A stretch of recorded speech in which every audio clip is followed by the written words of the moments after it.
How much was your check that you walked away with tonight? 40K. Over 40K, and how long have you been doing this? 4 months. 4 months, I mean 40K, 10K a month.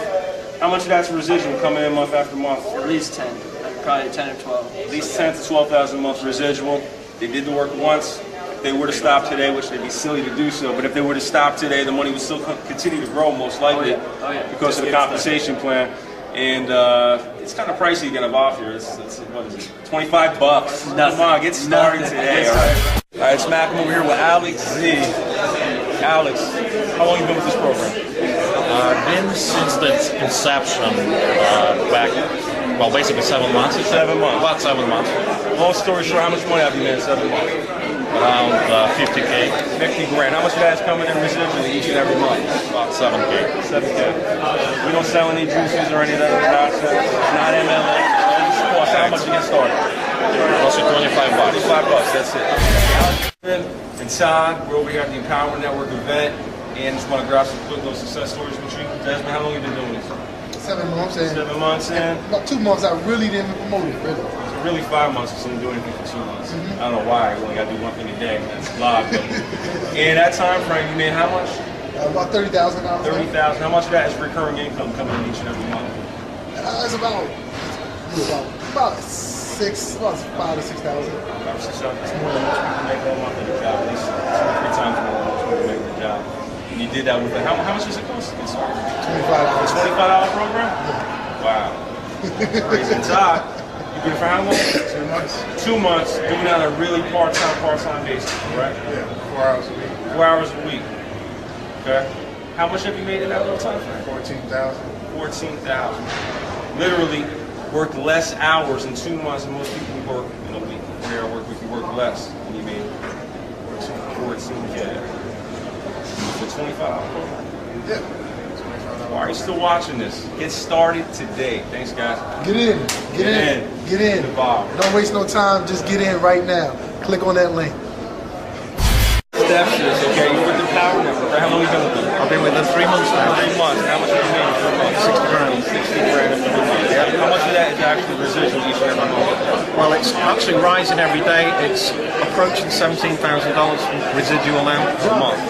Yeah, I made over 20 grand my first month. I started with $25. I went all in without a shadow of a doubt. And, well, I've been around quite a while. We've known each other quite a while. I work with you in a few other businesses. And this guy's awesome, by the way. And just get on this team because he's awesome. He's awesome. Empower's a great company, great products, and you're aligning yourself with great products, which is what I've been training for a long time. The blogging product is awesome. The landing page is just great, and you make a lot of money. How much is it supposed to get started? $25.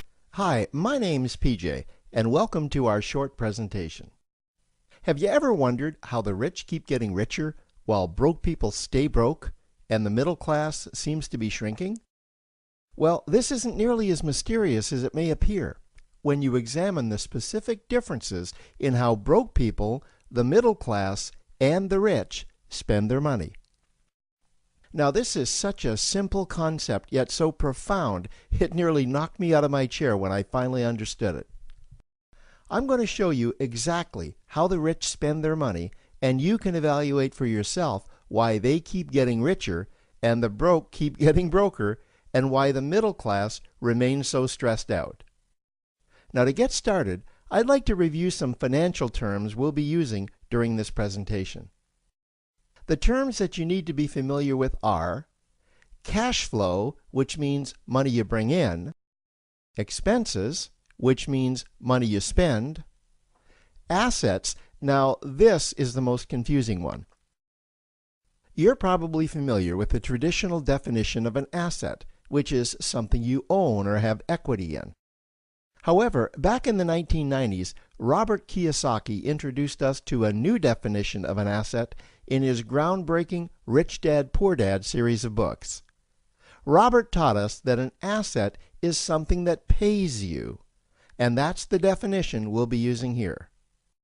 Liabilities is the last term, and it's defined as things that cost you money. As an example, a house is typically viewed as an asset. But can it actually be a liability? Yes. With our revised definition, anything that costs you money is a liability, not an asset. If you have a mortgage, your house is an asset to your banker because it pays him or her every month. But could a house also be considered an asset to you? Yes, in the right circumstances it could, when it pays you money. Let's say you buy a house and you rent it out, and it paid you a positive cash flow every month after all expenses. That would then be considered an asset. Now, one more time with the terms, just to be very clear before we continue. Cash flow is money you make. Expenses, that's money you spend. An asset pays you, and a liability costs you. Now let's take a look at how broke people spend their money. Now, when I say broke people, I'm not referring to the destitute. I'm speaking about that large portion of our society that lives from paycheck to paycheck and who never seem to have any money. In fact, most times there's more month left at the end of their money, and I'm sure many of you can relate to that group. On payday, broke people buy what I'm going to call stuff. Well, what's stuff? Well, that's inexpensive things that people buy that they don't really need to survive. You go into someone's house and you can't find any counter or tabletop space in the whole house because of all the stuff on it. Their house and their cars are full and cluttered with stuff. Well, where do they get all this stuff?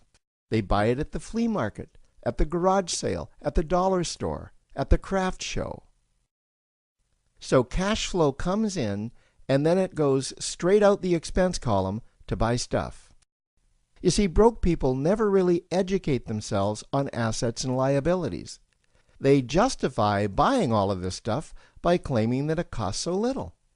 But over the years, it's all they ever have. The problem is their cash flow never produced or created more cash flow. Now, please understand, I'm not undermining or taking any shots at this or any group. I just see a lot of financial difficulty out there, and it really doesn't need to be that way. Creating wealth isn't a mystery, it's a formula. The only reason someone doesn't create wealth is because they either don't know the formula or they don't apply the formula. Now let's take a look at the middle class. The middle class is the group that society mistakenly thinks are rich. They're not. Yes, they typically earn a six-figure income, and many of them appear rich, but it's what they buy with their money that keeps them prisoners of the middle class. What they typically buy are liabilities. Remember the definition of a liability? Things that cost you. By buying liabilities, the money gets pushed up and out their expense column. Liabilities are items like cars, boats, houses, airplanes, credit card debt. Now let's see just how this happens. The middle class gets a nice paycheck, let's say $10,000 for the month.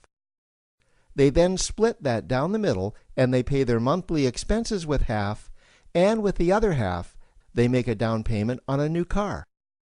The car costs $5,000 down, and after they add on the insurance and the maintenance, that liability now costs $1,100 new dollars every single month. A few months go by, and they want a boat, then a vacation home, a Rolex watch on their credit card, a vacation on their credit card. And before you know it, their liabilities have raised their expense levels to near or above their income levels. They actually spend equal to or more than they make. Meaning that they have to go to work and make a certain amount of money every single month just to cover their liabilities.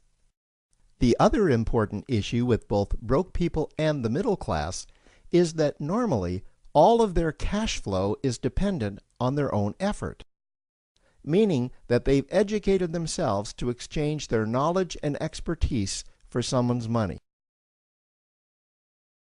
Also, the money they earn is usually the highest taxed form of income. Here's an example. An attorney is knowledgeable about law, so people pay him or her in exchange for that knowledge on an hourly basis. The problem here is that if the attorney isn't sharing that knowledge with a client, then the attorney isn't making any money.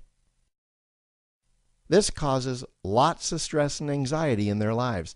And if you ever ask them to take an afternoon off to play golf with you, well, they very rarely can because of how much money it'll cost them to take that time off. On the surface, life's pretty good.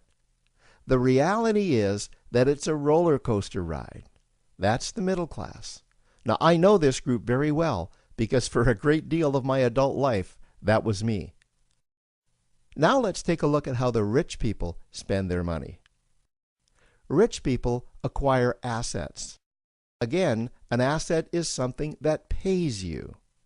If you want to become rich, buy assets that earn you more money. The money cycle looks like this. Acquire assets that produce cash flow, invest the profits to acquire more assets that produce more cash flow, invest those profits to acquire more assets that produce more cash flow. The rich spend their money and acquire things that produce more money. Here are a few examples of assets that produce more money. Investments are the obvious ones: stocks, bonds, real estate. Education is another asset. If you learn how to do something that produces more money for you and you actually do it, that's buying an asset. There's a great quote that goes, "If you think education is expensive, you should see how expensive stupidity is." Another example of assets you can acquire that pay you are cash-generating opportunities, especially those opportunities that can create a passive cash flow. Passive meaning that once you build it up, the money continues to flow whether you're still building it or not. Here's a small example. Let's suppose you bought a pinball machine and you put it in a barber shop, and you don't spend any of the profits. You save them until you can buy another pinball machine and put it in another barber shop. This, by the way, was Warren Buffett's first business. If you don't know who Warren Buffett is, he's one of the top 2 richest men in America.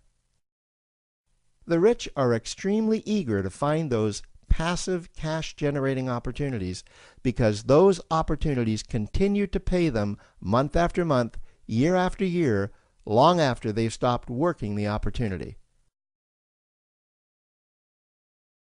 You know, I see this happen again and again with successful entrepreneurs. They find a passive cash flow stream that they build up, and it continues to pay them month after month, year after year. They then take those profits and multiply them in another passive cash-generating opportunity, and then again in another. In conclusion, here's what I've learned over the years. You can't find these passive cash-generating opportunities unless you're open to hearing about them. Then, once you find them, you must be willing to see what fits you and then act. Now, the reason I say this is that I once answered a hokey little ad that I ended up generating 7 figures from, simply because I answered that ad and then took action. These opportunities are out there, you just need to find them. You also must be opportunistic enough that when the right situation does present itself, you don't miss it. So remember, broke people buy stuff, the middle class buy liabilities, and the rich acquire assets, preferably cash-generating opportunities that can create passive cash flow. They then take that cash flow and invest it in another asset that produces more cash flow. That's the wealth creation formula. Now, I trust you found this introductory information helpful.